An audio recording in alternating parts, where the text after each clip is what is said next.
àgbáláyé ẹ ṣé mo dúpẹ́ lágbọ́ ọlọ́run ọba mi ẹ̀yin náà ọlọ́run ọba yóò san yín ní ẹ̀san ire ẹ ṣé o. Ọ̀dà ẹ jẹ́ ká sáré jọ wo fídíò ìyá àgbàlagbà yìí tó ń pariwo láti ìlú Ìkòròdú. Mo ń bọ̀ mí tí ìdẹ́ ẹjàjọ wo látẹ̀yìn mi ó yá màmá fẹ́ pariwo kì í ṣàwàdà. ìyá ń jẹ wá o lọ́wọ́ ni ìyá ń jẹ wá o spíkà ọ̀sì àgbàjù ayù. Sẹ́ẹ̀rì yà. gbàjà bí àmìlà ojú ìyá ń jẹ wá ẹ dáwọ́ dúró sílé látọ̀sẹ̀ méjì ẹ fún wa lóúnjẹ jẹ ẹ jẹ kúrọ́ pẹ́ wá sí Kòròdú ìyá ń jẹ wá o dáwọ́ lọ́wọ́ àwọn obìnrin máa jáde sí i ikọ̀ tó bìnrin bá dẹ̀ ṣe àṣegbè ni ìyá ń jẹ wá o. àwọn obìnrin máa jáde.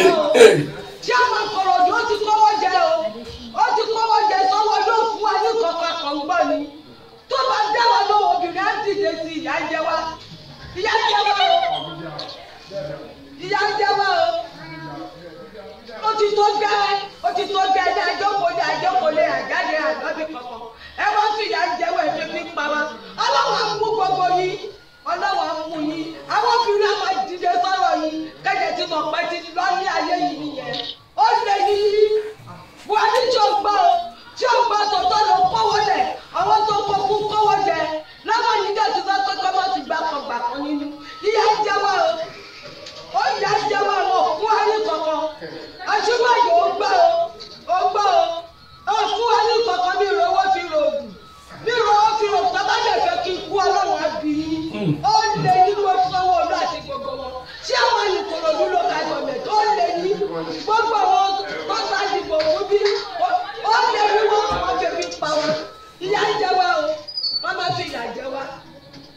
ẹ̀yin ìjọba APC ìgbà tẹ́fẹ́ dìbò ẹ sọ fún wa pé ẹ máa ṣe dáadáa fún aráàlú ẹ ṣe dáadáa fún wa Buhari àgbọ̀ bílíọ̀nù àgbọ̀ tírílíọ̀nù tó ń lé sí sánsẹ́ǹdì sí yín à ń rí gbogbo ẹ̀ nínú TV Sanwó-Olú $2 million lẹ́kọ̀ọ́ ebi ń pa wá mọ́lé lẹ́gbọ̀nsẹ̀ kẹrin àtàkùn àtúgbò lẹ́kọ̀ọ́ ládùúgbò àwọn ọmọ wo òró ń jẹjẹ gàrí làwọn lójoojúmọ́ hypertension ni wá lóṣooṣù àrówó fìrà àjáde lọ tajà àríbí kọ́kọ́ gbà lọ ṣé ọmọ local government Ìkòròdú ó fún wa lówó fún wa lọ́kọ̀ọ̀kan ó fún wa lóúnjẹ ebi fún wa bàbá wa wọlé ìyá wa wọlé wọn ló jẹjẹ Buhari Sanwó-Olú Ìkòròdú local chairman kánsẹ́lọ̀ àdúgbò gbogbo yín lẹ̀ ń gbé ebi ń pa wá o ebi ń pa wá ẹ fún wa lówó ẹ fún wa lóúnjẹ àríwáyé tó jẹ fún wọn ní tẹlifíṣàn Kòròdú lásán àrí kankan ẹ̀jẹ̀ ń kúrọ́ ìgbẹ́ ti kọ̀kọ́ ládùúgbò wa ń bí o ìkọ́kọ̀ dọ́dọ̀ wa àlọ́wọ́ àwọn jẹ Buhari kò wá àkànṣe Buhari kò wá àkànṣe ẹ ṣàánú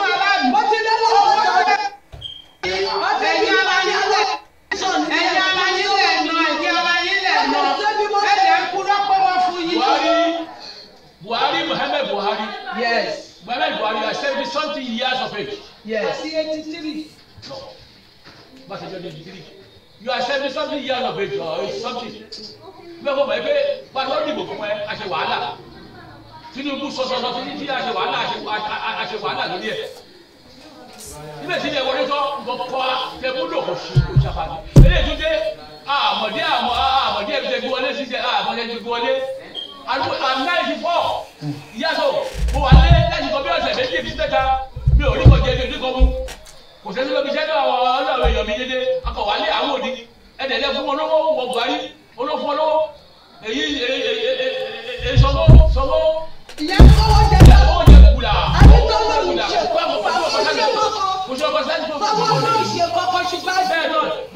Bẹ́ẹ̀ náà ni chairman council bí ó lè ṣe ìgbélóde ní ẹ̀yìn ìgbésẹ̀ kò ṣe ọkọ̀ kò fún ọkọ̀. Buhari ni wọ́n ṣe wá àárín tẹlifíṣàn kò jẹ́ ìpín tẹ̀ sí ìdàmúta. Olùkọ́ fún wa lọ́wọ́ jẹ́ ọ̀hún wa kí a fẹ́ ṣe báyìí. Kí kúkú wọ́n fi ń sọ̀rọ̀ yìí. Tí kọ́ńtà bàbá wa ṣé kí gbogbo àpá sílé. Ṣé kí kọ́ńtà bàbá wa ṣé ebi bá pa sílé báyìí lọ́lọ́wọ́. kò dábàá yọ Buhari wọ́n lọ́dọ̀ sọ̀rọ̀ olórí ìlú. ó kọ́wọ́ fún wọn àjẹ́ kówó yẹn wúlò àjẹ́ ìlú wọn fún tẹ̀lifíṣàn fún wọn bá wọn lójútó. agbóni lùsì bíbí sẹ. ládùúgbò wa bá lọ́wọ́ àríkọ̀kọ́ ládùúgbò ti lọ́wọ́ àríkọ̀kọ́ ṣé àwọn ẹ̀ka gọ́ọ̀mẹ̀ntì Ìkòròdú ò fún wa ní kọ̀ọ̀kan ní lọ́wọ́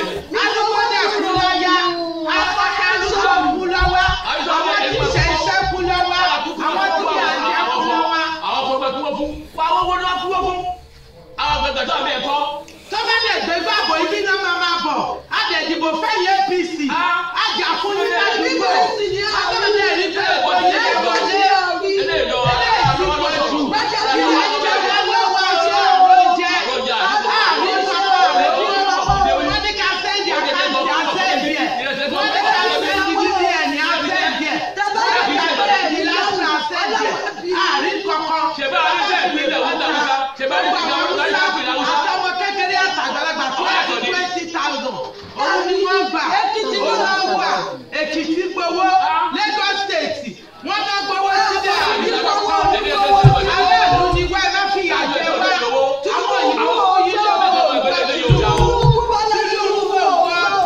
Tinubu Ahmed olójú àánú ni ẹ o olójú àánú ni ẹ olójú àánú wà nílọ́wọ́ ẹbí pa wá APC ẹtún ni máa ṣàkóso ìdìbò ebi pa wá o ládùúgbò wa gbogbo Ìkòròdú sẹ́ńtà ló jẹjẹ o Ìkòròdú sẹ́ńtà ló jẹjẹ o lè kó pín wá ní kọ̀kọ́ o àríkọ̀kọ́ o àrówó rògùn àrówó rà kọ̀kọ́ ẹ ṣàánú wa o ẹ dìde ìrànlọ́wọ́ fún wa o ẹ ṣàánú wa o lójú àánú ni ẹ o olójú àánú ni alábùjàbùdà ni ẹ o Bọ́lá Tinubu bàbá Sanwó-Olú sọ̀rọ̀ àti chairman Ìkòròdú local government Ìkòròdú center ló jẹjẹ o àkókò Ìkòròdú ẹgbẹ́ ìkọ̀ ládùúgbò lẹ́kọ̀ọ́ ẹ̀ ẹ ṣàánú wa o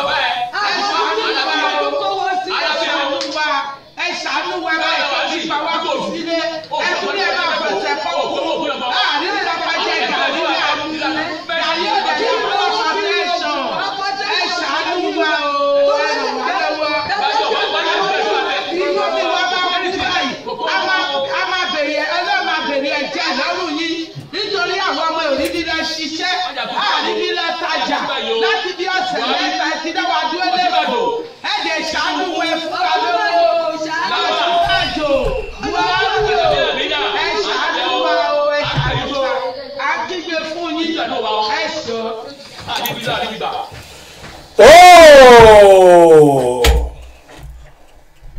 ọ̀rọ̀ rẹ̀ o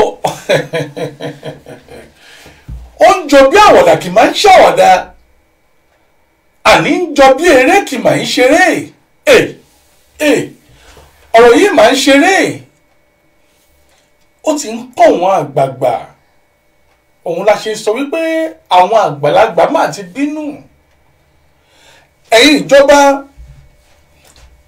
ìdílé mi ṣe mú fídíò yìí wá sójú ìwòran yìí ni pé kẹ́ ẹ lè mọ̀ wípé àwọn èèyàn ń bínú bí ọmọdé ṣe ń bínú rèé àgbà náà ti ń bínú ìjàmbá wa dá wọn lẹ́bi báyìí àwọn àgbàlagbà tẹ́bi ń panu lé wọ́n tilẹ̀ ń sọ̀rọ̀ kan wọ́n ti ń sọ láti bí ọ̀sẹ̀ kan wípé àwọn ilẹ̀ haúsá gan ń gbádùn ju àwa ilẹ̀ yorùbá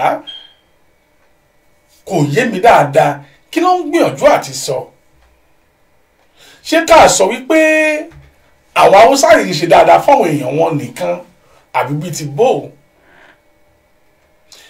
àwọn ènìyàn ń bínú o àwọn ènìyàn ń bínú mo kí gbogbo ẹ̀yin olùfẹ́ mi tí ẹ darapọ̀ mọ́ mi lórí ètò lónìí mo kí sy ọlá ẹ káàbọ̀ sórí ètò yìí mo kí títí mark ọlá ẹ káàbọ̀ sórí ètò yìí o mo kí azeez alade ẹ káàbọ̀ mo kí yàmú dáadáa karo ejimba ẹ káàbọ̀ sórí ètò yìí mo kí bàbá mi dàpọ̀ williams ọ̀gá ẹ káàbọ̀ sórí ètò ìdádì ẹ kújọ mẹ́ta mo kí bàbá mi túndé ọlábísí ẹ mà káàbọ̀ mo kí olórí ògúnrẹ̀mí abẹ́wàjì ẹ káàbọ̀ mà mo kí Tèmítọ́pẹ́ Adénẹ́yẹ ẹ káàbọ̀ bákan náà mo ń kí Juliana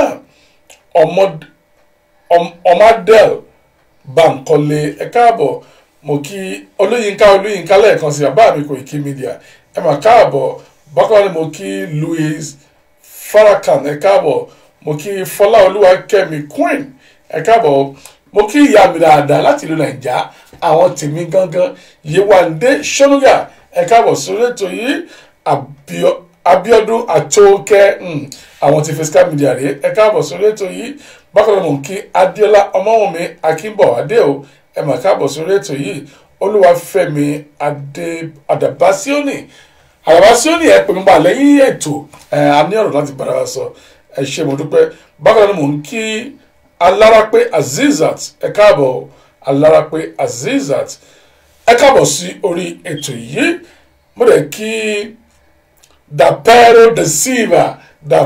da Silva àti Olúwafẹ́mi lẹ́ẹ̀kan sí Àdàbásíọ́nì ẹ pè mí lẹ́yìn ètò yìí o tó nígbà tí àwọn àgbààgbà ń bínú báyìí abálájọ kí n tó sọ̀rọ̀ kí n tó ṣòpólẹ̀ ẹ jẹ́ àjọwọ́ fídíò ẹ̀ kan tí ń bẹ kẹ́ ẹ wá wò ó kẹ́ ẹ mọ̀ pé àní nǹkan kan ń ṣẹlẹ̀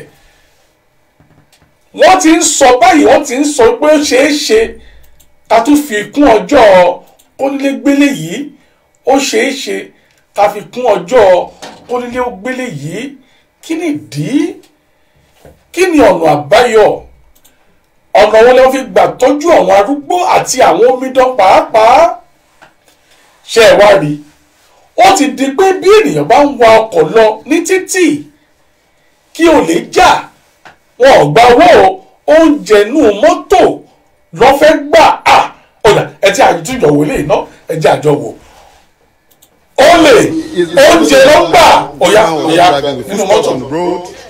You know, and he got attacked. You can see that. He was going to make a supply. He got attacked. On a broad daylight, they blocked him. They blocked him. They took away the yams in the car. On a broad daylight, this is how bad it's going to become very soon. You know, it's a message to everybody to understand. He got robbed. Look at him. They burst the glass. They removed food from the car. They removed the yams and everything from the car. You can see that. You understand? This is about the phone now. What the broker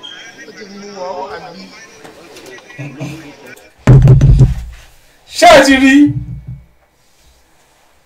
mọ́tò ń rìn lọ títì torí pé ó kó oúnjẹ wọ́n sì dá dúró wọ́n sì kó àwọn iṣu àwọn èlò nínú mọ́tò náà níbo là ń lọ gangan níbo là ń lọ ìjọba ẹ jẹ́ ká tètè ẹ jọ̀wọ́ abẹ̀ yín ẹ tètè bá wọn wá nǹkan ṣe sí i ẹ jọ̀wọ́ mo bẹ̀ yín mo rọ̀ yín òun lẹ́ rí yìí mo mọ̀ pé bá a ṣe mú wá sójú ìwòran yín ẹ̀yin náà ti rí ẹ ti fi òye gbé níbo ni ọ̀rọ̀ yìí ń lọ gangan kí ló máa ṣẹlẹ̀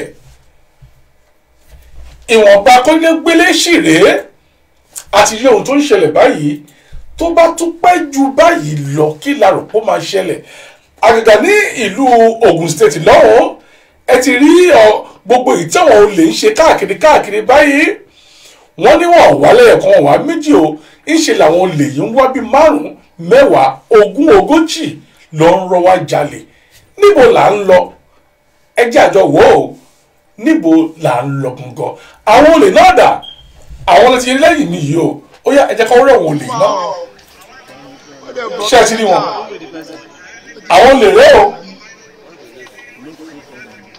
kọ́ọ̀lì ní mi. Adáyé balẹ̀ oníyẹ. Balẹ̀ lọ́wọ́ ẹ̀ sókè. Lọ́wọ́ ẹ̀ sókè. Bábọ̀ Sáìlì lórúkọ ẹ̀ wá bí.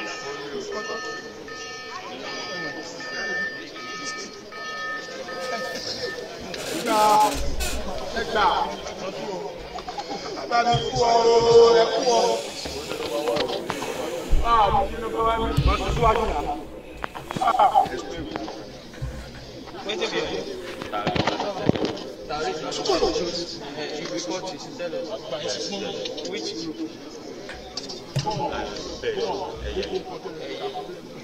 Wetin be your position?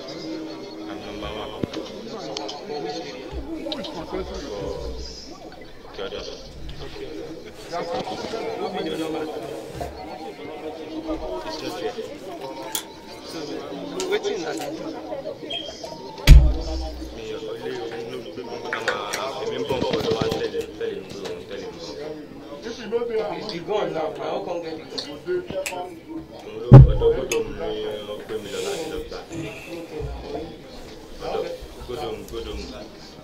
Now the good where your own gun? I carry money to buy them. Okay, how much you buy them? So maybe you get this one. Overall, I ban. Kábíyèsí Elédùmarè. Put the gun in his. Ìbọn 30,000 naira.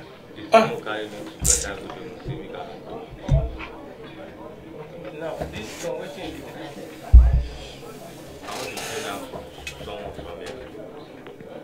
waiting that one, waiting I want to can do. You don't know. I don't know.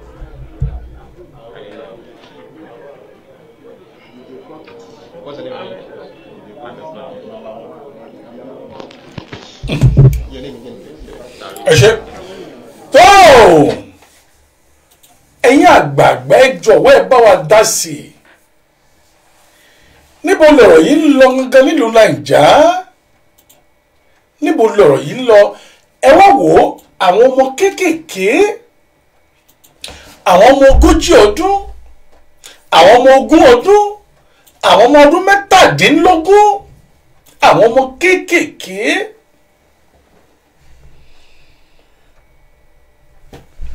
Àbí mò ń bọ̀ ọ̀rẹ́ mi kan sọ̀rọ̀ mú ní àwọn ọmọ yìí kéré jù kí ló mọ̀ tó ń pè lówó ó ní kí n má sọ bẹ́ẹ̀ mọ́ pé ọmọ 20 ọdún gan bóun náà yóò ṣe di mílíọ̀nìyà ló ń wá ká ṣé nípasẹ̀ olè yìí wá ní ká ti pè é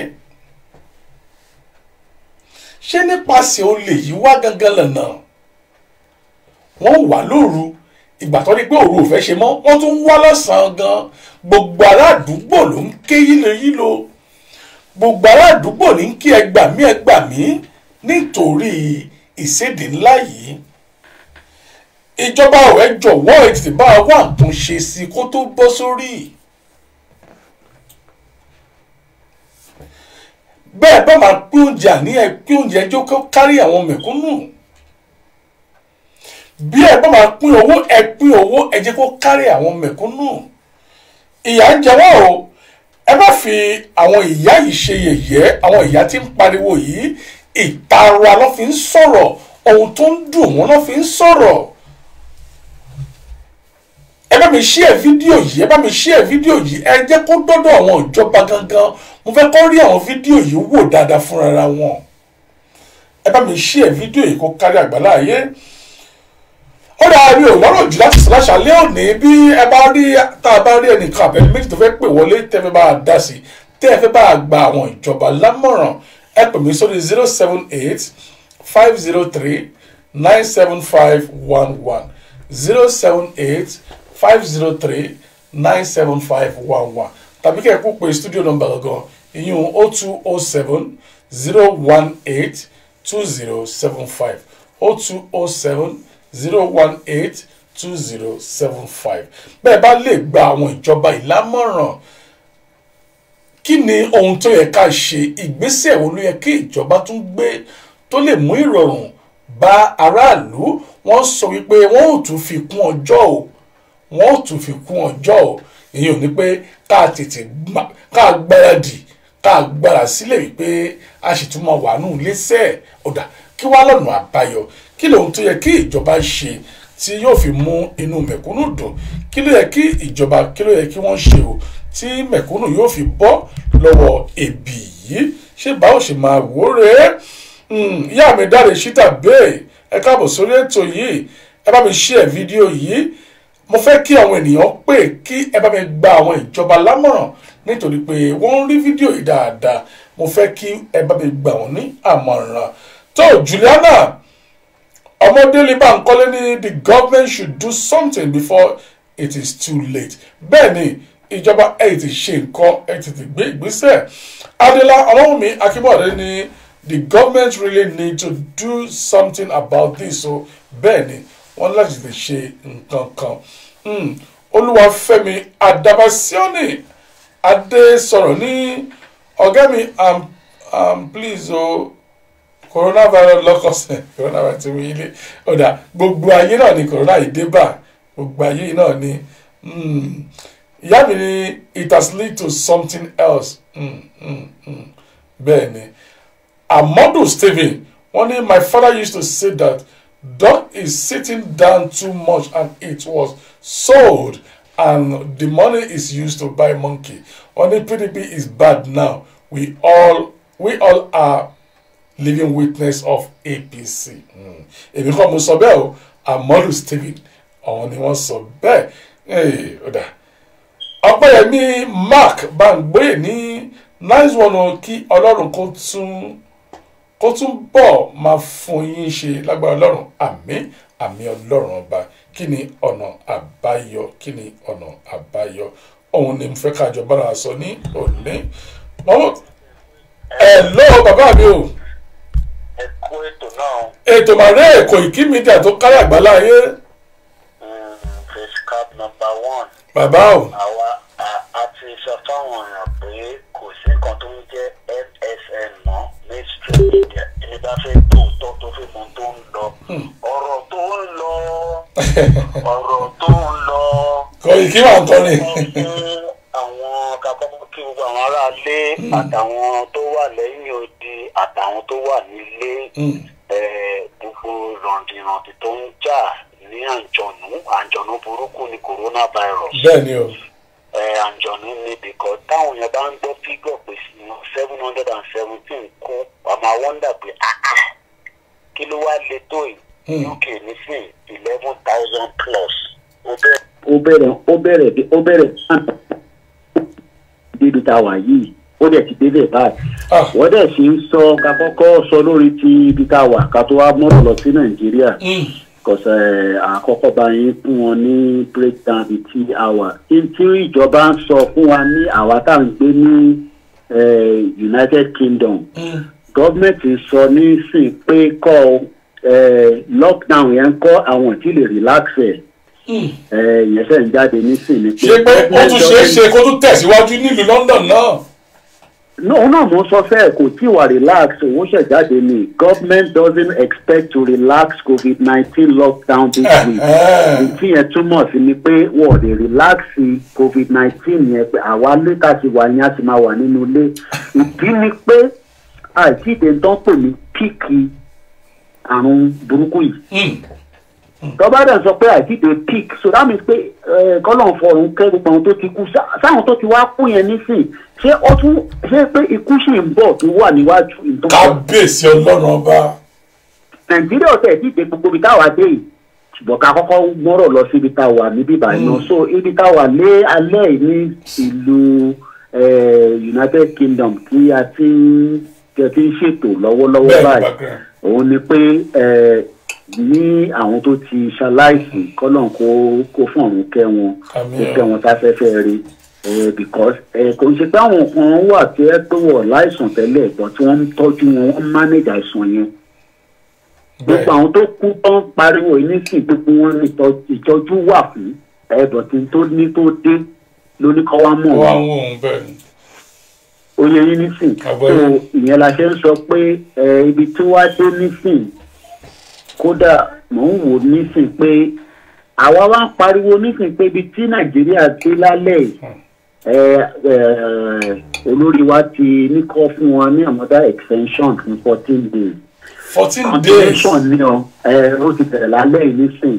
Ṣùgbọ́n mi pé ẹni tó ṣiṣẹ́ tẹ́lẹ̀ láti bí 14 days another 14 days náà jẹ́ 28 days. Àní tó ń ṣe ò dáa àmọ́ bẹ́ẹ̀ ṣe máa ń sọ ebi ń pa àwọn èèyàn ebi gidi ń pa àwọn èèyàn àlè parọ́ ebi yẹn bẹ́ẹ̀ pọ̀.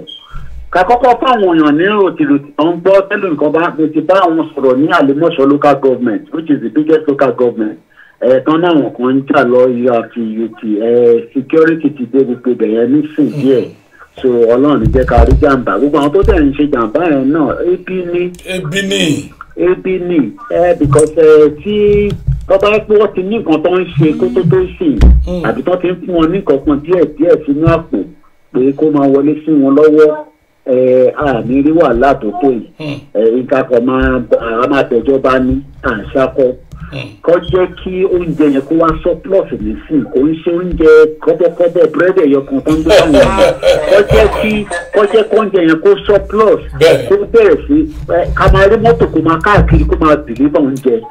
ìkọ́ táwọn èèyàn bá ti jẹ oúnjẹ púpọ̀ kódà bọ́ ọ̀bá níná gan wọn máa manage nínú but tí kò bá sí oúnjẹ within the next 3 days ìná tó pè padà sórí ètò ìtẹ̀bá ṣe program because n tó máa jáde ẹ mọ̀ pé 14 days yìí oríṣiríṣi la rí. bẹ́ẹ̀ tàbá wa á di 3 days mọ́ bí tá a wà lónìí nísìn á di 17 days.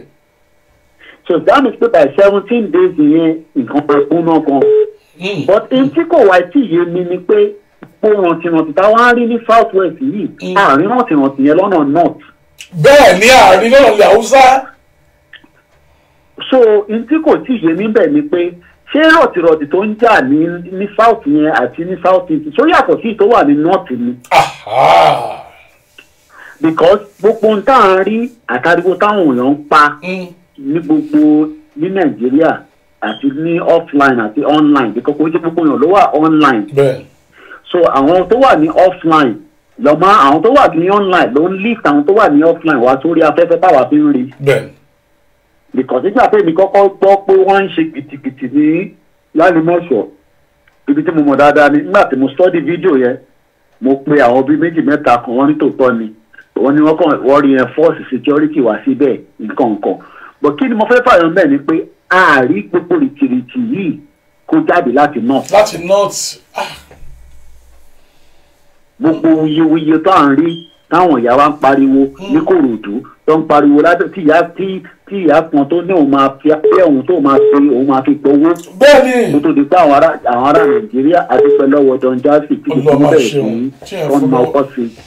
ẹ̀ṣọ́ láti wá dé bẹ́ẹ̀ ni àwọn ìyá tó ń jáde tó lọ ń ṣe káràmásìkì tó ń ṣe ní Kòròdú tó wà yẹn ẹni bá mọ̀ Kòròdú dáadáa ìkọ̀tẹ̀bí mo lẹ́bí níbẹ̀ tó bá gbéra láti Ìkòròdú yẹn wọ́n dẹ̀ máa wá ṣe wàhálà títí gbogbo ọ̀nà Ìdúmọ̀tà wá tún gbéra lálẹ́ èmi ò ní délé ọ̀ǹtì bí abí 12:30 wá tún jí láàárọ̀ bẹ́ẹ̀ wá jẹ́ kó tún wá rí kankan ṣe bí kọ́rọ́ tọ́bọ̀ tó ń rí tọ́kì nínú ọ̀rá mánéjà ara wọn ẹni pé in 3 days time tí solution gidi bá wọlé nǹkan máa kọjá bá ṣe ń sọ yìí ẹni ìyàn kan mò ń wò lórí Twitter nísìn orí kódà tó bá ní 1 million torí by the time tó bá ná pé 100,000 wàá mọ̀ pé yes ìwọ̀n ní ìdílé because orí mi fi kún wọn okùn náà tó wà lọ́wọ́ ẹni ìtọ́jà sọ pé ó ná yẹn ni pé nínú 1 million yẹn òun náà ti ṣàánú nínú ó lè ti ṣàánú bí i 200k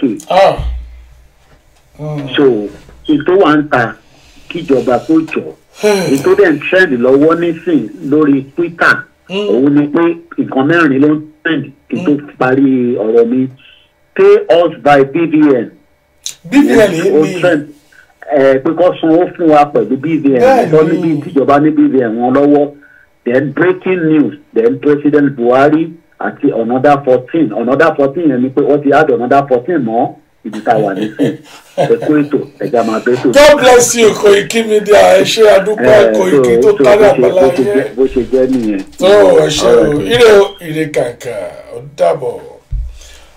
wọ́n ní pé ọjọ́ 14 míì nílùú Nàìjíríà òun ni wọ́n tún fi kún ìgbélé tí a wà yìí kódà kò tún yọ ilé wa gangan yìí ìlú London láwọn àwọn àmì yìí wọ́n ní dàbẹ̀ ni pé àwa náà tún máa ní ọjọ́ tá a máa fi kún ọjọ́ ìgbélé wa ó sì dá nílùú èbó ẹ má jà tọ́ra wa jẹ ó sì dá nílùú èbó àmọ́ àwọn tí Nàìjà àti àwọn ilẹ̀ aláwọ̀ dúdú èyí tó kù kí ni yóò wá ṣẹlẹ̀ mo tilẹ̀ wo fídíò kan nílùú South Africa èyí tó ní kó lé gbélé ìgbà tó sún wọn rán jáde gbogbo ṣọ́ọ̀bù tó ti ń ta oúnjẹ ṣá gbogbo rẹ̀ ló ń já tí wọ́n sì ń kó gbogbo oúnjẹ rẹ̀ ṣèbáwò ló ti ń dèlú Èkó tá a rí yìí tí ọkọ̀ ń lọ jẹ́jẹ́ tirẹ̀ nítorí pé ọkọ̀ yìí ti kó oúnjẹ dání ìṣe ni àwọn adigunjalè wọ́n já oúnjẹ wọ́n já èèyàn wọ́n gbowó oúnjẹ nù mọ́tò ló kó ẹ lóòkọ̀lá. ẹ kálẹ́ sà. ẹ máa kálẹ̀ ìyá mi o. Láàbẹ̀ ṣùpàdé ló ń sọ. Ìyá mi dada ẹ máa kálẹ̀ mà. Kí ni ọ̀nà àbáyọ yìí o? Ẹ fún ètò ìlú. Ètò ìlú ìyá mi. Ẹ̀bẹ̀ ṣe ọjọ́ sà. Àbúrúbá rẹ ni. Àti tó sọ̀rọ̀ lọ síbi nǹkan tí mo fẹ́ fẹ́ pa nǹkan tó ń ṣẹlẹ̀ ní Nàìjíríà. Bẹ́ẹ̀. Mo kọ́kọ́ fẹ́ bá mi sí màmá wa prophetess tó sì ìdá ìró màmá Ṣílò. Ok, ìyá Ṣílò. Ọkọ̀ yóò dàbí àlà. Ok. Ẹ̀bẹ̀ bá mi sí wọn fún láti bá pè wọ́n pé ẹ̀mí wọn ṣe púpọ̀ ọdún láyé o. Lágbára Ọlọ́run ọba. Ẹ báwo ni ẹ máa sọ yín nù. Nǹkan tí mo dẹ̀ fẹ́ contribute sí nǹkan tó ń sọ ni pé nígbà tí wọ́n bá tún ní kọ́ lọ fún 14 days ní ìsìn ẹ jọ ṣé ìtọ́ tí dáná tó ń ṣe oríṣiríṣi nílẹ̀ ní Nàìjíríà yẹn tí ẹ rí TikTok kan tó jù lọ́sàn yìí tí bọ̀bọ̀ kan tó lọ mo rò pé lọ bá àwọn tó máa ń ta oúnjẹ wọ́n dẹ̀ dá bọ́bọ́ yẹn lọ́nà wọ́n dẹ̀ kó gbogbo ṣú. Òun náà wá ń sọ yìí mọ́tò tó ń lọ jẹ́jẹ́ rẹ̀ wọ́n sì dá lọ́nà wọ́n sì kó gbogbo iṣu tí ń bẹnu mọ́tò náà. Ẹ jọ kí ló fẹ́ dálẹ̀ gangan nínú ẹ wà àwọn olè kó lọ bá wọn ní ṣáìdì ní ìtẹ̀wọ́n tí gbogbo ìdáná bí tó ti lọ yẹn. Wọ́n lé wọn àwọn olè yẹn tí lọ èyí ẹ̀ ń pọ̀ sára wọn wá. Bẹ́ẹ̀ni. Wọ́n ná 200. Àwọn ọlọ́pàá òde rí nǹkan kọ́ ṣe sí àfi kọ́ máa dáhùn èèyàn lọ́nà kọ́ máa gba 10,000 èyí ó tọ́lẹ̀ tẹ́lẹ̀ lẹ́nilẹ̀ gbà.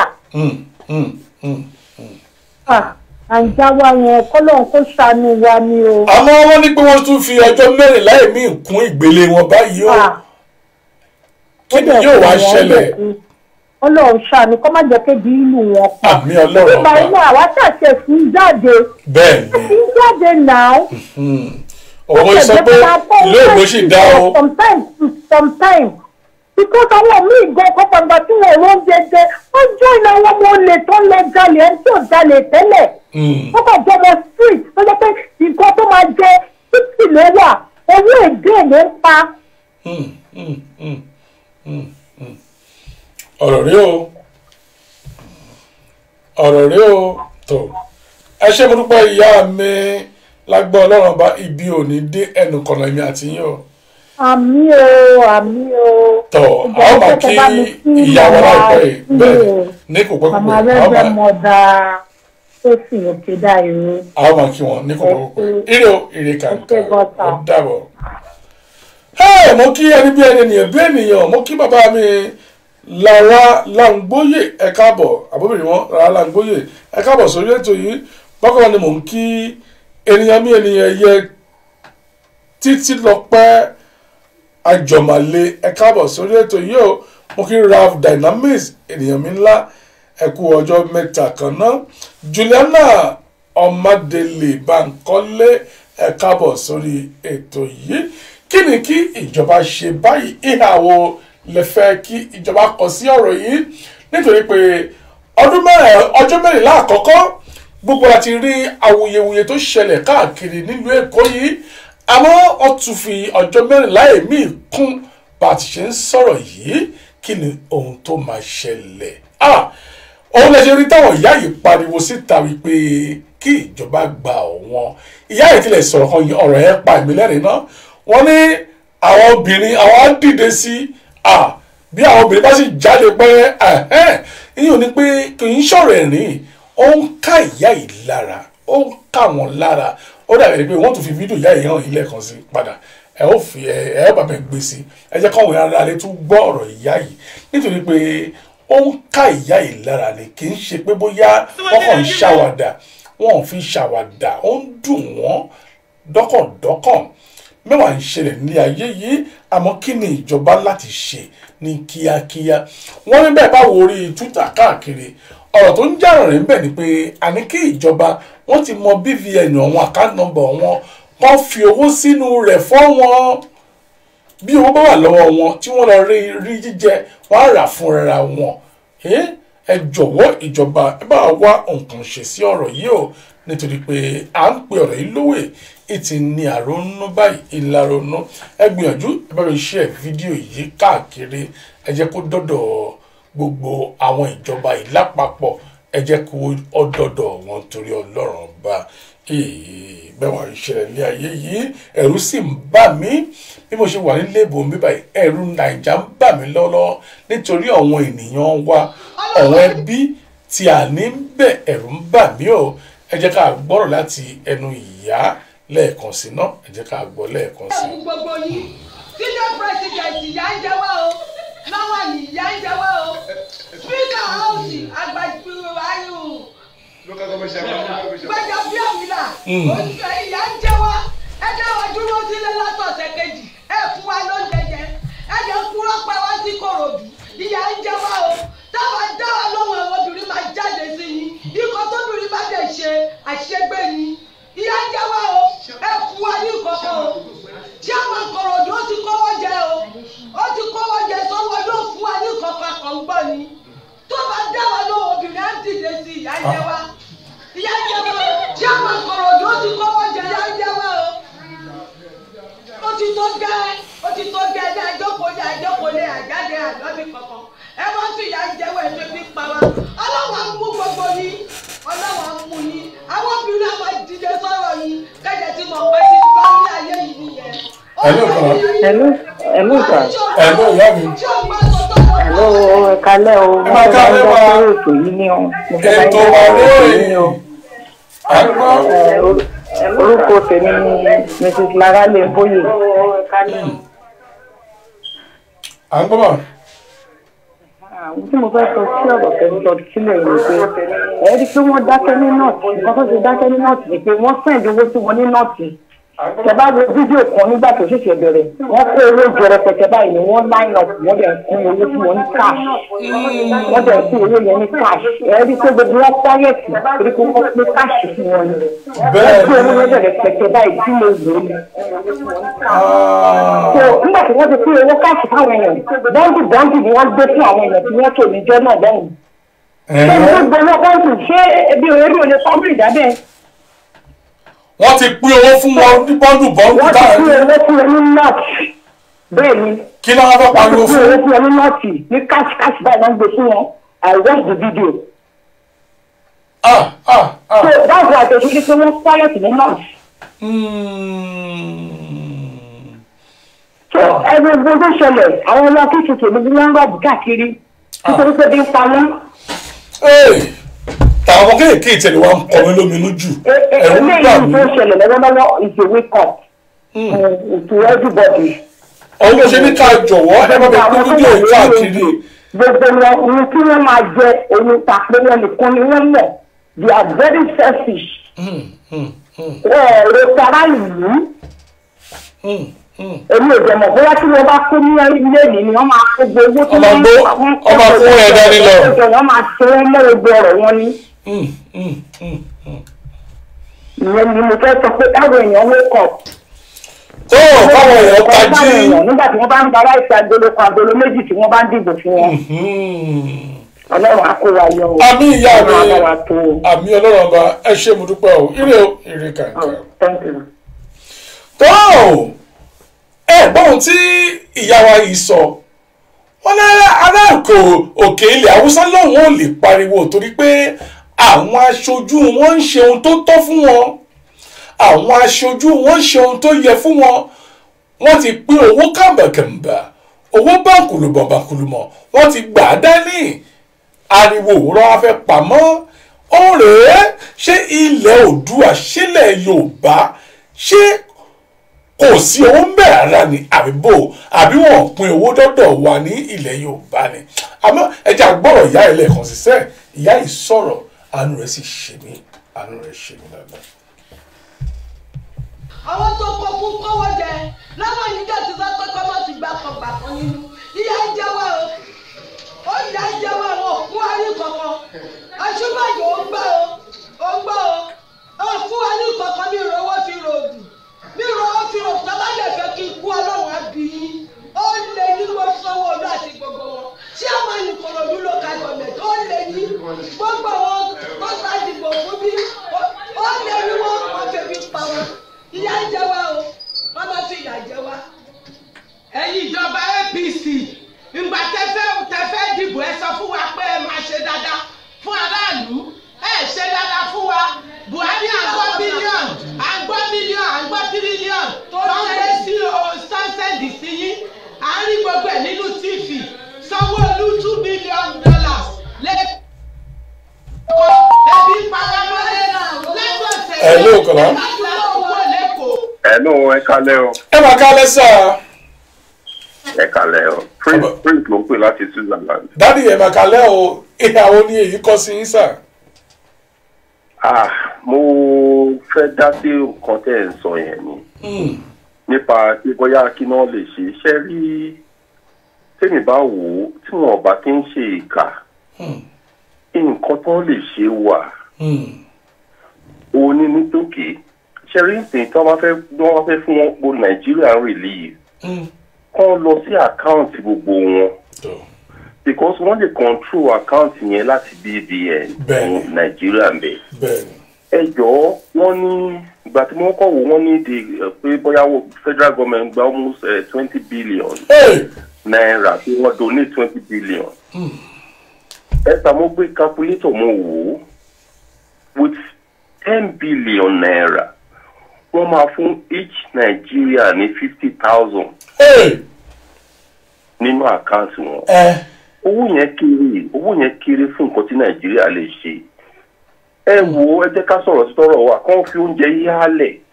Oúnjẹ yíyá ò lè ká oko tó bá há oúnjẹ kò lè ká kankan nu Nàìjíríà. Bẹ́ẹ̀ni. But ẹ jọ ṣẹ́rí tó máa fẹ́ kí inú àwọn aráàlú dùn káwọn náà bá ń gbọ́. Kán lọ sí àkáǹtì wọn with BVN tí wọn pé Nàìjíríà tẹ bá lákàǹtì méjì BVN kan lè máa lò. Bẹ́ẹ̀ni. They can do it. They can control it. It's what they can do. We have all what it takes. Kán yé donate owó fún federal government. They should go to the kán lọ sí account individual àwọn èèyàn àwọn citizen Nigeria kán lọ síbẹ̀. Okay, wọ́n lè sọ pé okay ẹni tó bá 100,000 lọ́wọ́ wọn ò ní fún. Okay, kán tẹ̀ sọ pé okay wọ́n fún 50,000. Kó jẹ́ 20,000 náà fún wọn nínú àkáǹtì wọn. Inú wọn á dùn. Wọ́n wá rí ẹ̀fọ́ tó kí àfẹ́kẹ́ jáde dáàzó àláfi ṣe nǹkan báyìí fún yín o. Nàìjíríà máa jókòó. Ẹni tó wá tẹ̀ jáde wọ́n máa sọ pé aláṣejù gan lẹ́yìn gan. After gọ́ọ̀mẹ̀ntì ṣàfihàn 20,000 wọ́n ní àjókòó lé. Kò tẹ́ ẹ̀ fún wọn ní nǹkan kan. Ẹ̀ wá ní pé kan tún jókòó 14 days. Wọ́n 14 days kan tẹ́ fún wọn tí ìparí wàhálà ti bẹ̀rẹ̀. So I don't know. Owó yìí jẹ́ owó yìí wà Nàìjíríà. The country is supposed to be giant of Africa. They are nothing. They are nothing. Wọ́n tún fi 14 days inú òkun báyìí lálẹ́ yìí o. Ṣé ti gbọ́ yẹn? Clearly. Wọ́n tún fi 14 days èmi ọjọ́ mẹ́rìnlá èmi. Ọyẹ gan ló mọ́rọ̀ yìí wá gan. Wọ́n ní aláàtúwà ń bẹ́ẹ̀ sí 14 days ago tó ń kọ́ declare tẹ́lẹ̀ ò tí ì parí. The first one wàhálà ti bẹ̀rẹ̀. Ẹ tún fi gbé mi èlé lórí. Kò wá òkè káwọn náà ṣé wọn ẹgbẹ́ mo kàn fẹ́ ṣé wọn ríran ni. Àbíbò. Because ó dà kán fọ́jú jà sometimes máa wò pé ṣé Nigeria government wà heartless ni. They should stop. See, if they want me to control, they should stop giving food. The Nigerians don't want food. Food yẹn ò circulate rárá. Kò lè circulate. Exactly, you are just giving them fair. Ara wọn náà kó oúnjẹ tó ń wá dáká. Ara wọn náà kó fún. Okay, for example, nsìn ẹgbẹ́ ìgbọ̀ngàn tó bá sọ pé òkè wọ́n mú owó yẹn wọ́n fún wọn sínú àkáǹtì wọn. At least káti ẹ̀wọ́ pé kìíní àwọn èèyàn bí at least 130 million. Nínú 200 ní àṣìgbowó ọyọ ìwé tẹ̀lé 120 million. ẹjọ ṣé wọ́n lè cover oúnjẹ tó ń ta tó ń há káàkiri wọ́n lè cover 1 million gan wọ́n lè cover 1 million but tó bá fún wọn nínú àkáǹtì wọn they will still cover at least 130 or 120 million Nigeria at least tó bá fún 120 million Nigeria nínú àwọn tí bí ń pa ẹjọ ṣé ìyẹn ò ti yọ pò nínú oúnjẹ ìranù tó ń há káàkiri. àbí o.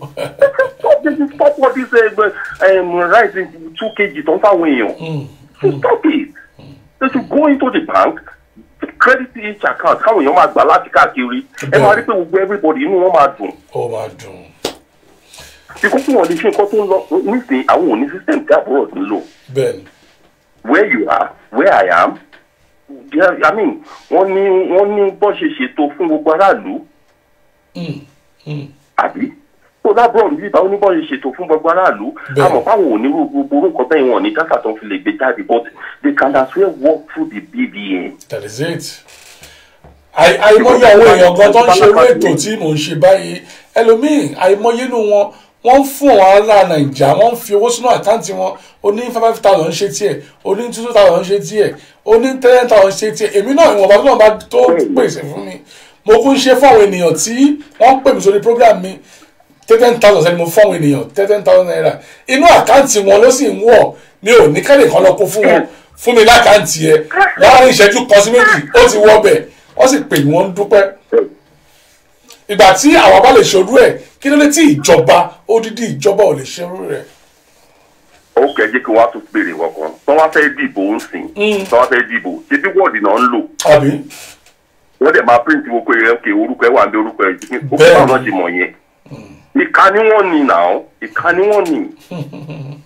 they should stop all this fund distribute oúnjẹ tí ò débi kankan káàkiri credit each gbogbo àwọn Nigerians credit wọn we have this money tọ́ba tẹ̀ fún wọn 20,000 ní wíìkì tá a wà yìí kò mú ìfún Nàìjíríà kò yọ wọn kọ́ bàtà Nàìjíríà. kò yọ kọ́ bọ̀ ara wọn kò fà wọn tí wọ́n wà. ẹjọ tọ́ba ní òkè 20,000 gan they will still spend less than 4 billion. Of course, yeah. For 20,000 for 200 million Nigeria. Then why are they now putting all these 200 million tons of guns in òkùnkùn? Wọ́n dẹ̀ sọ wọ́n sí ní ebi. Bí ẹnìkan ṣó bóyá máa kóró owó bẹ́ẹ̀ jẹ́ Nàìjíríà máa rí. Ẹ wo tó bá ní pé kí èmi mú suggestion wá, they should stop all this nonsense distributing of food. They should stop it. Kọ́ fún wọn lówó sínú àkáǹtì everybody. Kọ́ fi gbogbo owó sínú àkáǹtì olúkálukú. Exactly. Owó is the habit. It's nothing to them. For God's sake. It's nothing.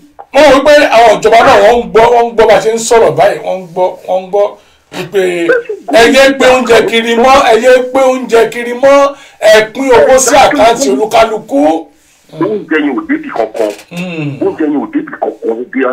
They are just wasting money. Tẹ́ bá dẹ̀ gbọ́ wọn láwọn ti ná 100 something billion. Billion ni bílì. Ẹ jọ sá wọ́n máa ní wọ́n ná 107 billion lórí oúnjẹ with ordinary 5 billion naira. One credit each account 25,000 each to 200 million Nigeria. Why are they lying? They are so heartless. Come the calculator with 5 billion naira, 25,000 200 million Nigeria. No matter. Kò sí pé wọ́n gbọ́ kò sí pé wọ́n mọ̀ bọ́ tó lè ọgbọ́n àti kówó sápò ọgbọ́n àdújálè ní. They are heartless náà ni wọ́n wà heartless wọ́n ò rí téèyàn rò ní. It's only what they will put into their pocket they are after.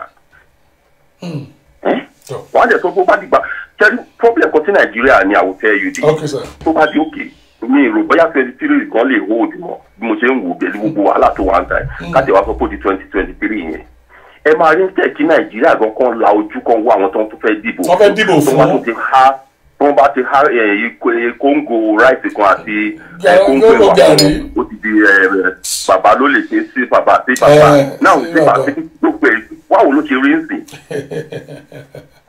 ń sìn wọ́n ẹ bá trace ẹ jẹ́ ká lọ láti 1960 kẹ́ gbogbo àwọn tó ń lò ṣé ó yẹ ká máa bọ́ọ̀ ṣe fi ẹ torí ẹ̀ pé gan-an tó lè tún ọkọ̀ Nàìjíríà débi ayọ̀ ọmọdé tó yẹ pé òun gan tó bá tiẹ̀ wò wọ́n máa ṣèlérí ní in the next 20 years bí wọ́n ṣe fi ọmọdé síbi orí àga ẹ̀ ṣe wò.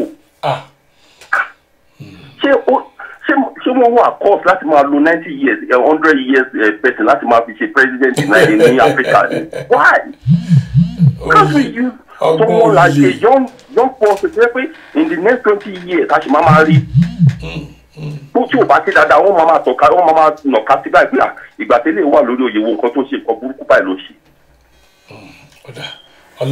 ọlọ́run fún wa ṣe àwọn náà ń gbọ́ báyìí mo sì mọ̀ pé lágbó ọlọ́run bá àwọn náà wà àkànṣe sí ẹ ṣe gbogbo sáà. ti 23 yẹn tẹ̀ tí ó sì jìnnà kò sí ilé tó wà lẹ́yìn kọ́ àwọ̀ fún gbọ̀rọ̀ àlò tó ilé kàkà ẹ ṣe sáà. ẹ mọ àwọn bọ́ọ̀dì tó ń jáde yẹn náà àwọn yẹn náà tún jáde àwọn tí ò ní ọ̀nà fún wọn gbà lọ́wọ́ ẹ̀. bẹ́ẹ̀ ni àwọn òṣèlú bá wọn olówó àwọn ṣàpẹnu ọ̀nà wọn olówó àwọn tọ́lákà yìí náà lẹ́tún dà láàmú ẹ ṣe láti jáde àbí ọlọ́run ọba ire kàǹkàṣà ó dàbọ̀ sà. tó ohun tí dáàdì ń sọ ni pé àní ọ̀rọ̀ BVN náà náà tó padà sórí rẹ̀ ìjọba ẹ̀yin lè ṣètò BVN kárí gbogbo ìlú ènìyàn kan ò lè ní àkáǹtì láyé láì ní BVN wọ́n ní tó bá rí bẹ́ẹ̀ ẹ ò ṣe lo BVN yìí kẹ́ ẹ fi pín owó káàkiri wọ́n ní kẹ́ ẹ ti lè dá oúnjẹ dúró ààfin oúnjẹ owó ní kẹ́ ẹ pín wọ́n ní bẹ́ẹ̀ bá pín 20,000 káàkiri wọ́n ní ara rẹ̀ náà ṣì ní ẹ sì lówó tó ju bẹ́ẹ̀ lọ bẹ́ẹ̀ bá sì pín 50,000 wọn wàá pa owó yìí tó bẹ́ẹ̀ ò ju bẹ́ẹ̀ lọ ẹ lè kọ́ tilẹ̀ kọ́ sí àyín ó ní bí ìjọba pín 1 million fún ẹnìkankan pé owó tó sì ń bẹ lápò ó sì ju bẹ́ẹ̀ lọ àkókò tó yẹ ká mọ ìjọba rèé àkókò tó yẹ ká ẹ dá sí àwa mẹ̀kúnnù àkókò rẹ̀ la wà yìí o ìjọba ọjọ́ 14 kò tí ì kásẹ̀ ńlẹ̀ ẹ ti rí gbogbo bí ìlú ṣe rí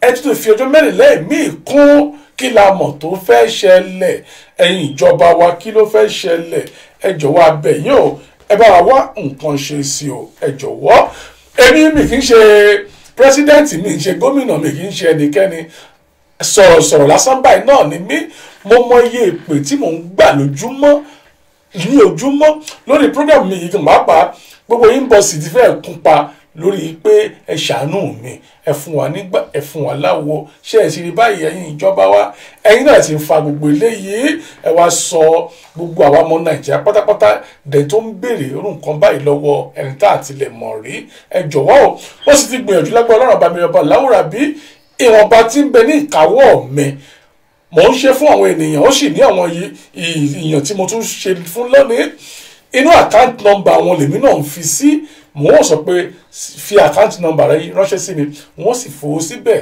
fún ọ àbí bẹ́ẹ̀ kọ́ mo ṣe ń ṣe tèmi náà náà àmọ́ mélòó mo lè ṣe kì í ṣe gbogbo èèyàn mo lè ṣe fún nítorí pé èmi gan à ń bẹ Ọlọ́run ọba sì ní mí mò ń bẹ Ọlọ́run ọba ní àbí kò yé nínú bí èèyàn bíi 100 bá béèrè bó jẹ́ èèyàn 2 lágbára mi ká láti fún òun lèmi náà ṣe fún ẹ jọ̀wọ́ mo sọ pé lágbára Ọlọ́run bá mi gbogbo ogun pé a máa tọrọ yìí yóò dáwọ́ dúró ní kò pẹ́ lórílẹ̀‐èdè wa Ọlọ́run bá yóò bùkún olúkálukú láṣẹ Ọlọ́run ìyá yìí ń sọ̀rọ̀ lọ́wọ́ anẹ́kẹ́jẹ́ ká gbọ́ ọ̀rọ̀ ìyá náà ká tó wá wo fídíò mọ́tò èyí tí ó gbé oúnjẹ tí àwọn olè tí wọ́n tún lọ gbà oúnjẹ náà ní ọwọ́ rẹ̀. gàrí làwọn lójoojúmọ́ attention ni wá lóṣooṣù àrówó fìrà àjáde lọ tajà àrídì kọ́kọ́ gbà lọ ṣé ó máa local government Ìkòròdú ó fún wa lówó fún wa lókọ̀ọ́kọ́ ó fún wa lóúnjẹ létí pa wá bàbá wa wọlé ìyàwó wọlé wọn lóúnjẹ jẹ Buhari Sanwó-Olú Ìkòròdú local chairman kánsẹ́lọ̀ àdúgbò gbogbo yìí lẹ̀ ń gbé bí pa wá o ebi pa wá ẹ̀fún wa lówó ẹ̀fún wa lóúnjẹ àríwá ìjọjẹ fún wọn ní tẹlifíṣàn Kòròdú lásán àrí kankan ẹ̀dẹ̀ ń kúrọ́ ibẹ̀ tí kọ́kọ́ ládùúgbò wa ń bí o ìkọ́kọ́ òdọ́dọ̀ wa àròwọ́ àròjẹ Buhari kò wá àkànṣe nígbà tí kò wá àkànṣe ẹ ṣàánú aráàlú owó tẹ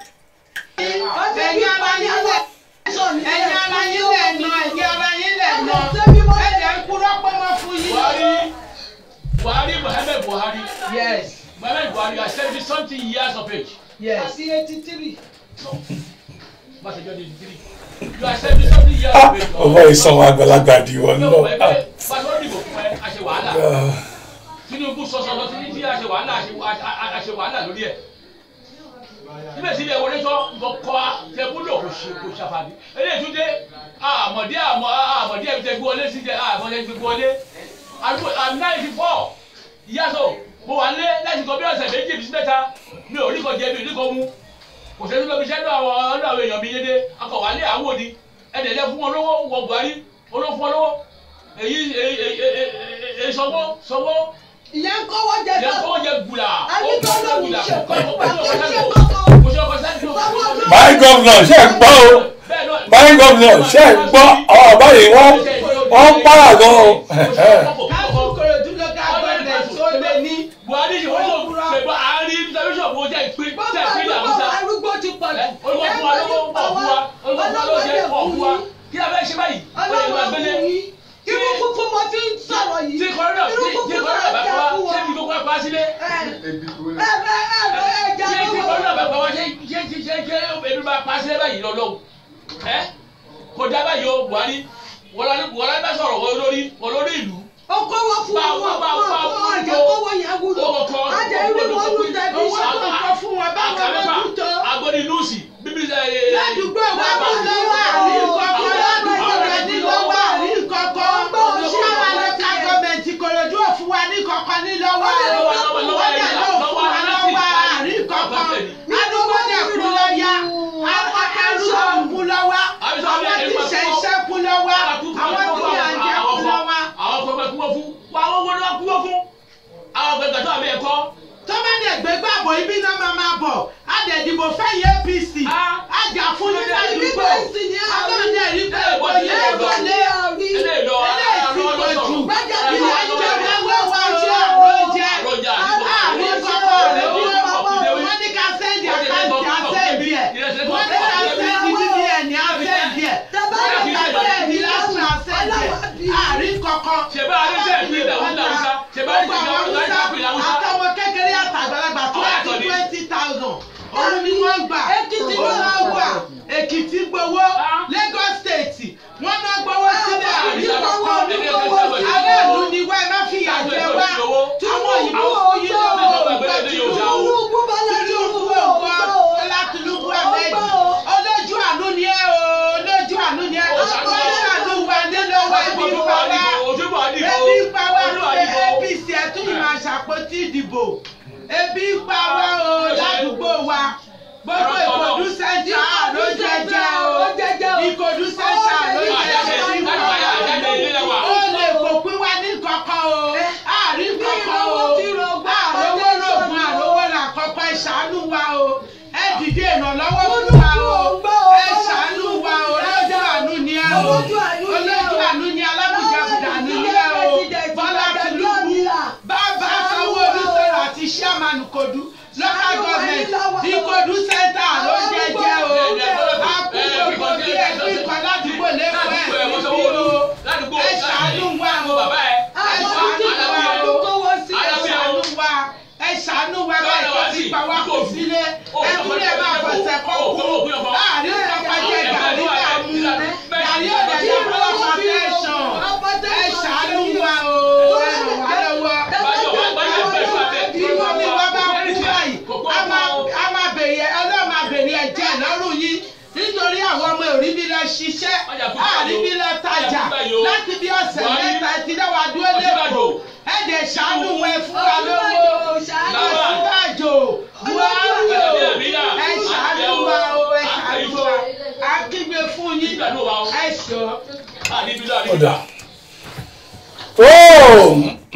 ọ̀rọ̀ àtijọ́ gbọ́ yìí ẹ ti rí bó ṣe rí báyìí ṣe ti rí ohun tó lè máa mú àwọn ìyá yìí pariwo báyìí ebi ni àti jẹ àti mu ebi ni amáyèlé kan tilẹ̀ kọ́ sí àyín ó ní ṣèbí wọ́n ń pín owó fún wọn ní gbogbo ilẹ̀ haúsá ó ní owó ló ń pín bẹ́ẹ̀ ó sì wá jẹ́ oúnjẹ là ń pín ní ilẹ̀ tiwa wọ́n ń pín owó ńláńlá fún wọn ní ilẹ̀ haúsá ó ó sì wá jẹ́ wípé oúnjẹ ni wọ́n ń pín ní ilẹ̀ tiwa ní àyín ẹ̀yin ìjọba ẹ jọ̀wọ́ abẹ́ yín àní ẹ bá wa wá nǹkan ṣe sí i ẹ jọ̀ọ́ nítorí Ọlọ́run ọba pàápàá jùlọ ẹ tún fi ọjọ́ mẹ́rìnlá ìmíì kún ìyún ló ń ta ìmí lára báyìí ẹ lè kàn tilẹ̀ sọ ní àyè pé wọ́n ní how I wish I have money láti lè ran àwọn ènìyàn yìí lọ́wọ́ wọ́n ní how I wish pé ká ní pé wọ́n lówó lọ́wọ́ ni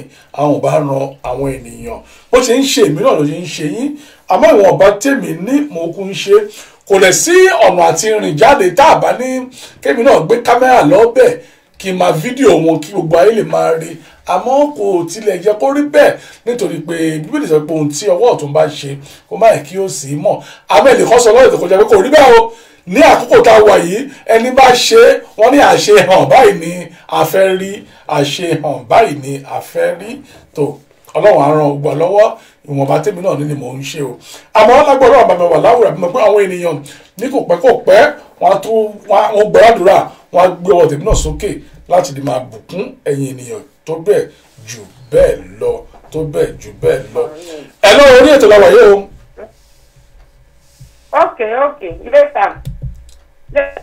tó ọ̀nì later tó ẹ wò ó ọ̀rọ̀ yìí ń dùn mí ó ń kọ mí lóminú àmọ́ ìwọ̀nba ni èmi náà ni mo lè ṣe sọ̀rọ̀ tán yìí ó wà lẹ́yìn ọ̀rọ̀ oúnjẹ ni àwọn ìyá yìí ń pariwo owó kí la fẹ́ sọ nípa àwọn olè nísẹ̀yìn tí wọ́n dá mọ́tò dúró tí wọ́n sì kó àwọn oúnjẹ inú mọ́tò ẹ̀yin ìjọba ìtorí tí ní fídíò ìṣe wọ́n aṣàlẹ́ òní ẹ tuntun wò ẹ wò ó yá ẹ jẹ́ kan rí ẹ wò ó ẹ bá mi pín fídíò yìí káàkiri àgbàlá ayé ẹ bá mi share fídíò yìí ẹ jẹ́ kó dé ọ̀dọ̀ àwọn ìjọba ẹ jẹ́ kí wọ́n rí kọ́mọ ohun tí a kò sí.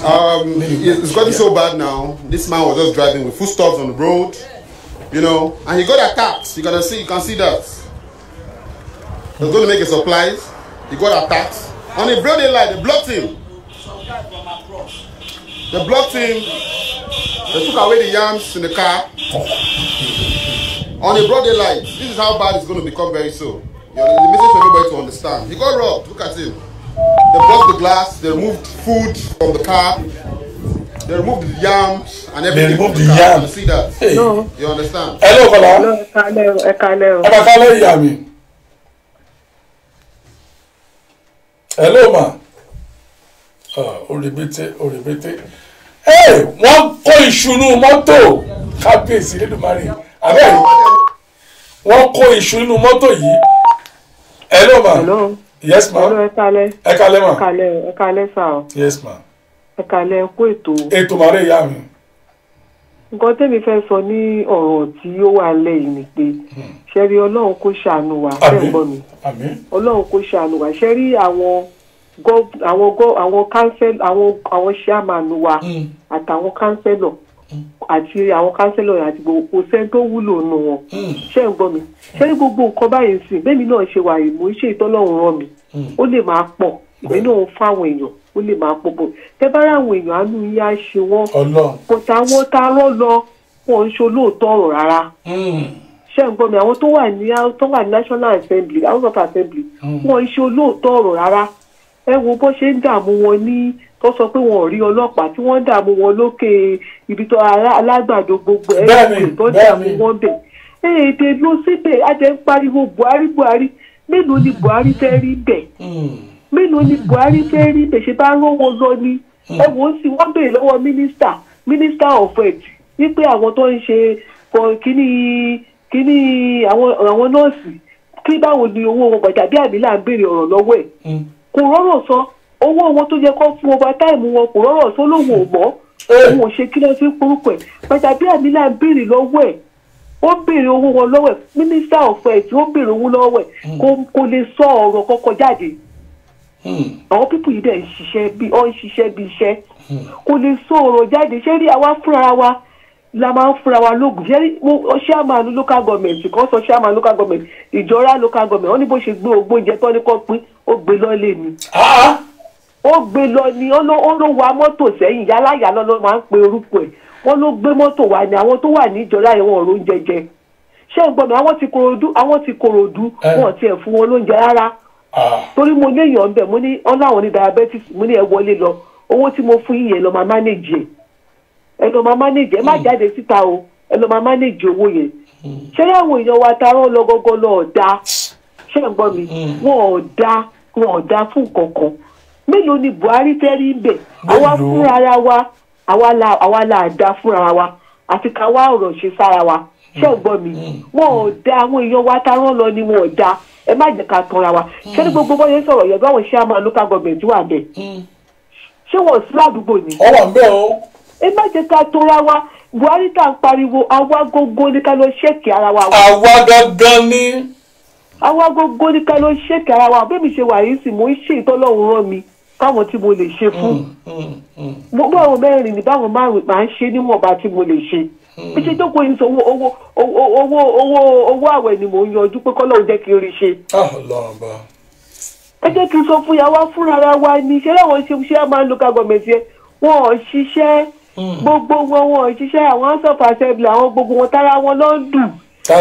ẹ jẹ́ ká bá ẹ jẹ́ ká bẹ́lẹ̀ irọ́ lọ́ka tó láti lọ́ sí orúkọ ẹ má jẹ́ ká tọra wa àwa fúnra wa la fẹ́ fúnra wa lóògùn jẹ àwọn èèyàn wa ò dáa wọ́n ló gbóúnjẹ lọ ni wọ́n lọ máa ń pè ní yàláyà. ó gbóúnjẹ lọ yàláyà ló máa ń pè chairman local government ìbílẹ̀ pé yìí kí gbogbo ayé lè gbọ́. chairman local government ìjọra. chairman local government ìjọra ṣé òun lẹ́ ń gbọ́ yìí o. bẹ́ẹ̀ni wọ́n ní wọ́n gbóúnjẹ wọ́n fẹ́ẹ́ sọ kò lọ sọ sí local government yẹn. kò lọ sọ sí local government má jẹ́ ká tanra wa àwọn èèyàn wa tó kóúnjẹ fún ìgbà tí Sanwó-Olú kóúnjẹ lẹ̀ ó kó fún batch by batch níbo lẹ kóúnjẹ lọ ẹ jẹ́ kí n sọ fún yín ọkọ̀ lẹ̀ batch by batch ṣé Kòròdú local government ṣé wọ́n ṣe ń jẹ́ ráhàn fún olówó ni ṣé wọ́n fún olówó ni ẹ jẹ́ ká má tanra wa ẹ jẹ́ ká má tó bá jẹ́ kó fẹ́ ṣe ni ẹ kọ́kọ́ fáwọn opó àwọn tó ní ọkọ tó ní gbogbo ẹ fún wọn lóúnjẹ tó lọ́kọ tọkọ wọn ti kú pẹ̀lú accident pẹ̀lú gbogbo ẹ̀ bẹ̀tẹ̀ wá fúnra wa láàdá ẹ jẹ́ kí n sọ fún yín àwa fúnra wa ká lọ ṣèkì ara wa wò ṣáàmì ẹni tó wà ládùúgbò wa ni ṣáàmì èèyàn tó wà ládùúgbò wa ni ẹ má jẹ́ ká tora wa wá fúnra wa ò dá ó lè ní wá ó lè ní wá wọ́n ṣáàmà nìyẹn nísìnyí wọ́n ọkùnrin wọlé sí wọn sọ kankan wọ́n sọ kankan ṣé ń gbọ́ mi wọ́n sọ nọ́ọ̀tì ẹ má jẹ́ ká tora wa ẹ jẹ́ ká lọ wo inú ilé wa wò ká tó máa sọ̀rọ̀ inú ilé gangan ni ká wò wò wọn ò dá fún kankan yẹ sára wọn nìkan lọ mọ ẹ má jẹ à ń kẹgbẹ Buhari ìgbà tí Buhari kówó fún wọn gbowó wọn oníkálukú gbowó yẹn lọ ṣe kọ bàbàbàbà mò ń gbọ́ ọmọ Agége tó wà National Assembly oníye báyìí lòun lọ sádùúgbò òun tó fi fáwọn èèyàn àdúgbò òun lórí. gbogbo ẹ̀ náà kọ́ ni Buhari àmọ́ àwọn ara gangan. ìjọba wa fúnra wa ń kọ́ ẹ jẹ́ kí n sọ fún yín ẹ má jẹ́ ká tanra wa tó bá wà lọ́fíìsì sí tọ́gà yín bá ń gbowó lọ tí ò bá fún yín ṣáma ní Buhari ni ó ní kó má fún yín ẹ jẹ́ kí n sọ fún yín ṣáma ní Buhari ni ṣé ẹ jẹ́ kí n sọ fún ẹ má jẹ́ ká tanra wa àwa ṣe bá ní ṣáàmánù aníṣẹ́àmánù kágbọ̀n kọ́tọ̀ tiẹ̀ ń bí mi nínú Buhari tà ń pariwo ń bí mi nínú àwọn wo la ní kó lọ rẹpísẹ́ǹtì wa. àwọn aṣojú wa ń kọ́. nínú òyìnbó ṣe wà yìí sí a ní àwọn tó rẹpísẹ́ǹtì wa tá a máa lọ bá wípé kọ́ tó gbé lọ sí àwòsù kó bá ń ṣe wa ẹ jẹ́ ká tó lọ bá mo ìṣàlẹ̀ lọ bá Boris Johnson gbàràgbàrà bẹ́ẹ̀ kò possible kí lọ bá Boris Johnson máa kọ́kọ́ lọ bẹ́ẹ̀ tó wà ládùúgbò mi náà kí lọ fọ̀rọ̀ yẹn lọ ọ̀rọ̀ yẹn ló máa gbé lọ síbẹ̀. ẹ jẹ́ ká ro ewu Gbàjàbí Àmìlà yẹn mi ò mọ rí nìkan kan mi ṣe politician o bọ̀ tí mo rí pé Gbàjàbí Àmìlà yẹn ó fẹ́ ṣiṣẹ́ nítorí ọ̀rọ̀ tí mo gbọ́ lẹ́nu ẹ̀ tó bá mínísítà yẹn fà nípa àwọn tó ń ṣiṣẹ́ kó sọ pé òun mọ̀ kankan nípa àwọn tó wà lọ́dà ẹ̀ ní bàbá kan sọ pé ó jẹ́ kó yọ dànù ni yóò ń ṣiṣẹ́ bí afámakò wọ́n ní wọn wáwù lè ṣe fẹ́ sanwó fún wọn ó lóun ò mọ kinní kan òun ò mọ kinní kan Gbàjàbí Àmìlà ní kí ló mọ̀ ó lóun ò mọ̀ bóyá wọ́n ti gbowó yẹn sálárì wọn báwo lọ ṣe ń ṣe ó lóun ò kàn sọ jàgbàjàgbàjàgbà lẹ́nu mi ó ti ẹ̀ bí mi lẹ́kọ̀ọ́ dàbí kí ọgbà lójú ni nígbà wọn tó ń ṣiṣẹ́ bí akúra ní mo yín sọ fún yín pé àwa fúnra wa ò dáa ṣé ilé ló mórúkọ fún Buhari àwọn orúkọ àwọn mínísítà fún Buhari àwọn tó yẹ kó wọ́n kò jókòó sílé ni wọn ò mọ kọ́kọ́ nípa ìjọ nǹkan tó ń ṣe wọ́n kàn fún wọn pòsì ni wọn ò mọ kọ́kọ́ gbogbo àwọn tó yàn kò séńtò ní díẹ̀ ní wọn ló mọ pa nǹkan kí ló ti porúkọ ẹ jẹ́ ká má tanra wa ẹ jẹ́ ká bára wa sọ̀rọ̀ ká ló pa wọ́n tayọ̀ lọ sí National Assembly pé báwo lẹ ṣe ṣe ẹ jẹ́ ká lọ bá wọn. bẹ́ẹ̀ni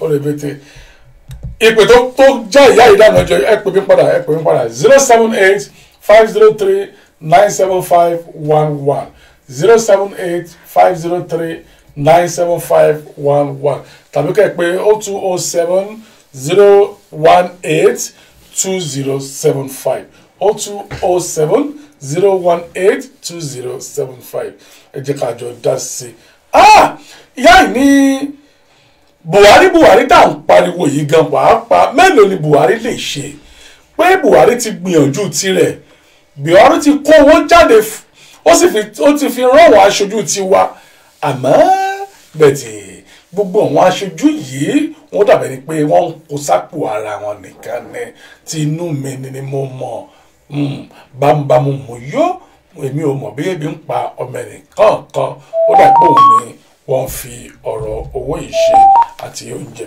Hello Kọ́lá. Hello sir. Sáyé ló kọ́ mi o. Ẹ mà kalẹ́ sà. Ẹ kalẹ́ o. Tọ́ ìyàwó ni èyí kọ́ sí yín sà. Láti UK mo ti ń sọ̀rọ̀ o. Tọ́ ìyàwó ni ètò yìí kọ́ sí yín o àti pé ohun tó ń ṣẹlẹ̀ Nàìjíríà yìí kí ni ọ̀nà àbáyọ. Ó ní kí n dá sí gbogbo nǹkan tí àwọn èèyàn ti ń sọ látàárọ̀ náà ni. Personally lè ṣe wàyí ọkàn mi ó ń bleed fún ẹ̀jẹ̀ when I start seeing gbogbo nǹkan tí à ń rí lórí social media and from what people have been saying so far some people are trying to exonerate the president. Why are we trying to exonerate him? It's also part of the problem. It's not showing that leadership. It's not showing it. So it's also part of the problem. Personally, most hashtag so let us name and shame all those people, including religious organizations. See one long donate to open federal government. One no more job. Only cannot see for only organize within themselves. Owó tó ń kó fún federal government tí wọ́n yé wọn owó tó yẹ pé wọ́n fi ń ra kankan padà ní. Kárí mi lọ́ fi ṣe. Ẹ wo UBA nothing pé chairman. I look at the news ń pé ìlú tó ti kúrò tó ìlú ọmọ ìlú Delta State wọ́n lọ ṣó ìlú ẹ̀ ó dẹ̀ donate $1 billion.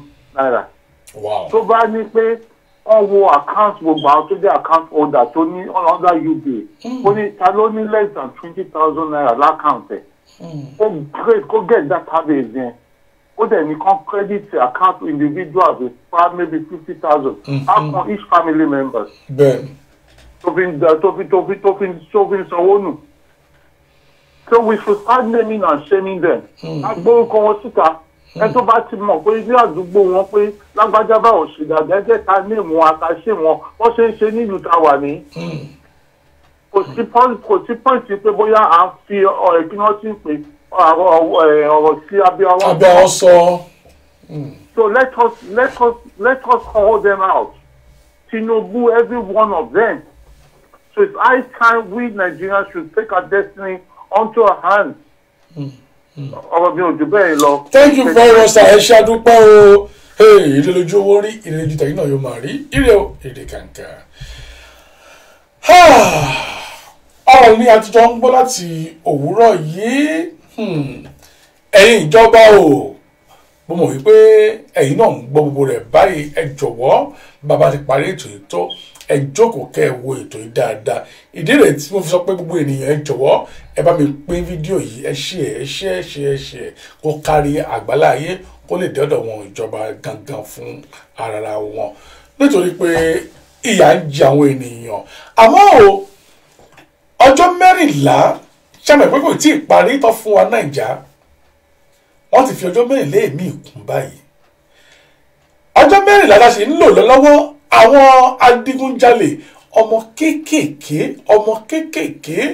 wọ́n ti wá pọ̀ bìbà débi pé wọn ò tún wá fẹ́ jà lóru mọ́ o ọ̀sán gangan kábíyèsí Elédùmarè ẹni kọ́nílé ó gbélé inú ilé tẹ wá ní ká gbé gan ọkàn ò balẹ̀ nínú ilé gangan mọ́ wọ́n ní àwọn olè yìí wọ́n ń jà rìnrìn ládùúgbò débi pé wọ́n tún pe ọlọ́pàá kan ò tún dá wọn lóhùn àmọ́ o àwọn aráàlú ti ṣiṣẹ́ fúnra wọn wọ́n ti mú àwọn ọlọ́ṣà ìfúnra wọn ẹ jẹ́ ká yọ wòye tó mú tí wọ́n fà lé àwọn ọlọ́pàá lọ́wọ́ àwọn ọmọ kéékèèké níbo láyé yìí lọ.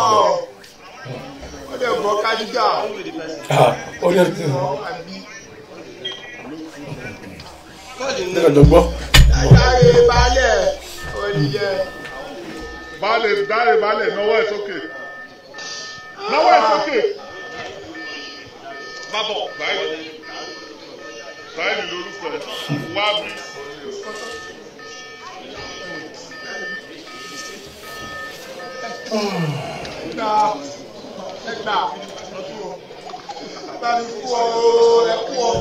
Ẹ bá mi fún ọ. Àwọn ìgbà tó ń jalè kò kígbe báyìí o.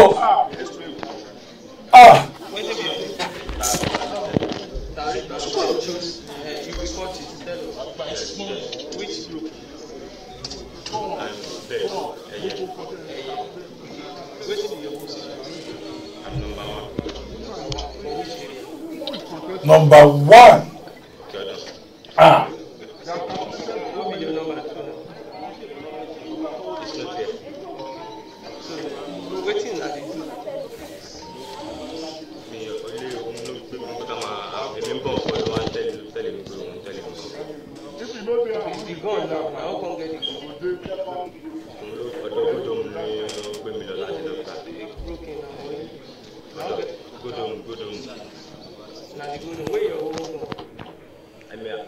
I carry money good buy. Okay, how much you buy? $1,000. So maybe you get this one. It's good. I bought it from good. But is it true that you were the one that put the gun in his? If you won't carry me to better good in Civica. Now, this gun, what is it? I want to bring out someone from there. Waiting that one, waiting I want to carry. I did not know. I didn't know. What's the name of it? Number one.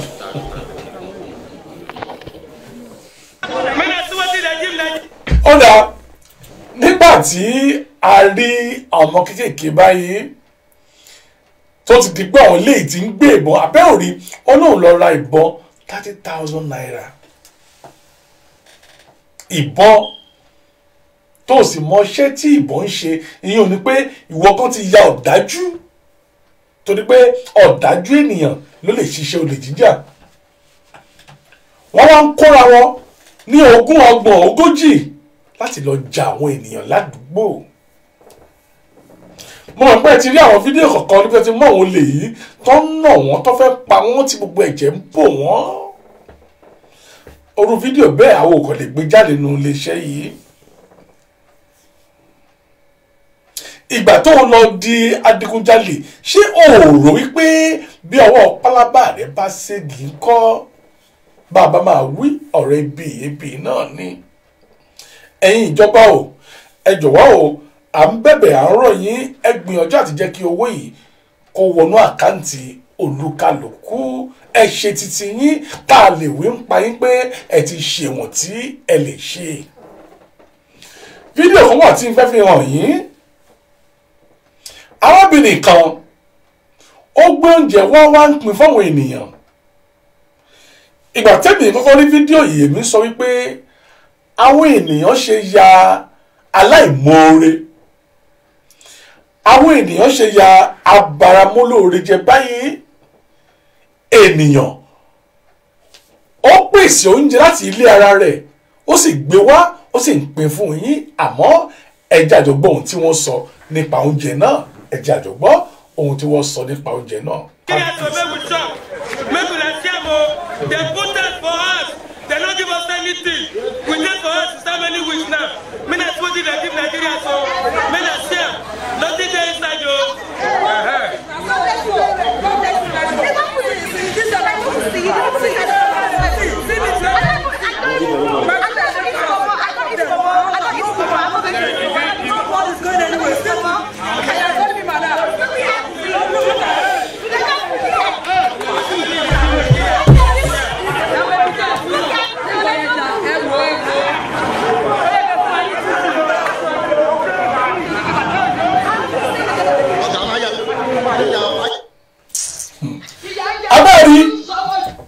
nígbà tó gbóúnjẹ fún ènìyàn tí yóò fún yín lóúnjẹ ẹ̀rí arábìnrin sọ pé me I no even dey use pọ̀mọ́ I no want pọ̀mọ́ I no like pọ̀mọ́ arákùnrin ní ẹran ẹyọ kan níbẹ̀ lórí oúnjẹ náà inú bí mi díẹ̀ pé àwọn ènìyàn ṣe ya àbàràmọ́ lórí jẹ àmọ́ mo tún wá ń gbọ́ kúnlẹ̀kúnlẹ̀ rẹ̀ lónìí wípé o irọ́ o ìjọba oúnjẹ ìjọba ní èyí tí ìjọba gbé wá ni ìyẹn ò ní pé nínú kó jẹ́ wípé arábìnrin ń bẹ nínú ipò ìjọba àbí wà nínú ètò ìjọba ara owó èyí tó ní wọ́n pín tí wọ́n gbé fún wọn òun ló fi ṣe oúnjẹ pẹ̀lú ẹran kan kábíyèsí lẹ́dọ̀ọ́mọ́rẹ́ tó bá jẹ́ wípé nítòótọ́ arábìnrin ìfúnra rẹ̀ ló ṣe oúnjẹ yìí ó kù wọ́n ó kù ọlọ́run ọba àmọ́ tó bá jẹ́ wípé ìjọba àpapọ̀ àbí ìjọba ìpínlẹ̀ àbí ìjọba ìbílẹ̀